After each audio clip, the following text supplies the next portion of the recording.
Let's talk about jobs now. The Adcorp Employment Index for August has just been released, and in the studio, Labour analyst from Adcorp in Johannesburg, and that's Loane Sharp. You mentioned in your headline, Loane, welcome by the way, of the threat of a jobs recession in South Africa. How real is that? Well, the recession on the jobs front is 6 consecutive months of decline, and we're in our 4th consecutive month at the moment. It seems that it would be very probable that we will reach a jobs recession. We've got very weak conditions internationally that are affecting our primary and secondary sectors. And at the same time, we've got a raft of labour laws and regulations that are going to be forthcoming from Parliament in the next few months. Some of those labour laws are outright terrifying. For example, the equal pay for work of equal value provision requires you to pay employees doing similar work, similar remuneration and benefits. The intended result of this law is that benefits will be extended more broadly throughout the economy to employees who currently don't have them, pension funds, medical aids, etc. But in fact, what we anticipate it will do is cause a race to the bottom where benefits and the like become much more scarce. Of course, this is something you've highlighted in the past. We've got to throw into the mix this time round, as to what's adding pressure to this market is the continued industrial action in one of the most pressurized industries right now, and that being the mining sector. How are you factoring that in? You know, mining is not the only sector where unionization rates are saturated. Unionization in mining is 81%, but it's not far from that, 76% in the public sector and 63% in manufacturing. After those 3 sectors, unionization is very low in the rest of the economy, about 26%. But what we're observing in those sectors like mining and the public sector and manufacturing is that where unionization rates are high, unions are struggling to grow their membership in those sectors. And as a result, we're seeing this extraordinary emergence of rival trade unions. There have been about 16 small upstart trade unions emerge over the last 12 months. Most of them breakaways from COSATU. So this is a real serious problem. The World Economic Forum last week ranked South Africa as the worst country in the world out of 144 countries in terms of our labour relations. So there's a huge amount of conflict in our workplaces in general, of which the mining sector is currently only the most emblematic. But this kind of conflict is pervasive throughout the economy, and of course it causes disruptions to supply chains, it causes unpredictability of sales cycles, and a whole range of other things that make investors very uncertain about South Africa's overall risks. Loane, we'll come back to the World Economic Forum's Global Competitiveness Report later on, but let's get back now. We've gone a step ahead of ourselves here. Let's talk about the numbers from the Adcorp Employment Index for August, because it just seems to me that there's a discrepancy between your numbers and the numbers that we get from the government, from Statistics South Africa. Is that because yours is a monthly index rather than quarterly, or is there a different way that you compile these numbers?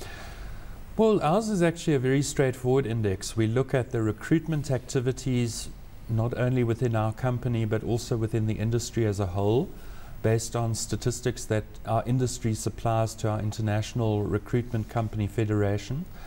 And we extrapolate trends on the basis of recruitment activity. Now, what amazes me is that the government's figures do not relate back to what we observe in terms of recruitment activity. So we have for a long time not been able to tie up what the government says is employment with what's occurring in our industry and within ourselves as a company, the largest in that industry. So I know we've had periodic spats with Stats SA about the numbers that they release. It's certain that they're not accounting for the informal sector properly. It's also certain that they're not accounting for temporary work correctly. Most companies do not submit back to the government accurate statistics on the temps that they utilize. Now, if you bear in mind that temps now represent 3 million workers in the economy, these are major discrepancies in the Stats SA data. I think we've criticized the government for its numbers, in the sense that they're not utilizing or not staying up to date with changes occurring in the structure of the labour market. Loane, of course, one of the biggest bones of contention has been, with regards to the informal sector, how that's contributing to the employment picture. We've seen in the data you've released today that the index of informal sector employment rose by 2%.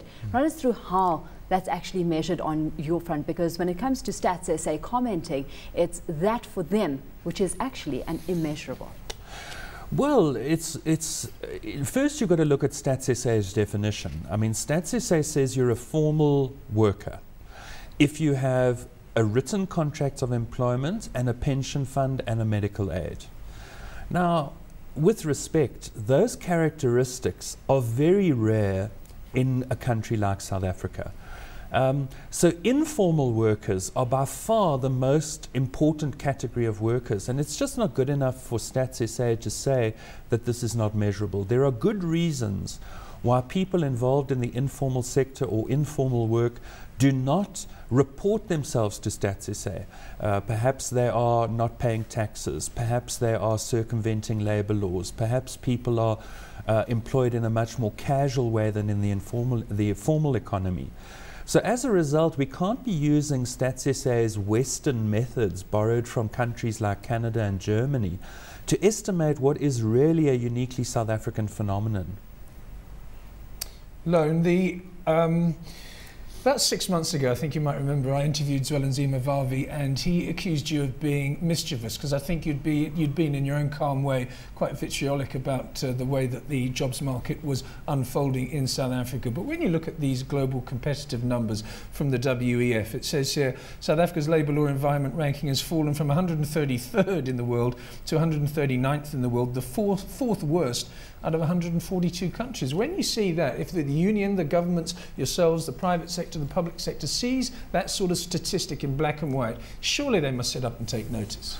They don't, Lindsay, which is really a great pity. The World Economic Forum, remember, is a club, if you like, with all the associations that go with that. It's a club of the 1,000 largest multinationals in the world. They represent over 60% of total flows of trade in goods and services around the world. So they are, as far as investors are concerned, the World Economic Forum is the most important barometer of this kind. But as far as the government and trade unions are concerned, they dismiss the World Economic Forum as representing business interests. So unfortunately, what the World Economic Forum says is largely ignored in government, academic and other circles, even though it is the primary voice of employers in the country.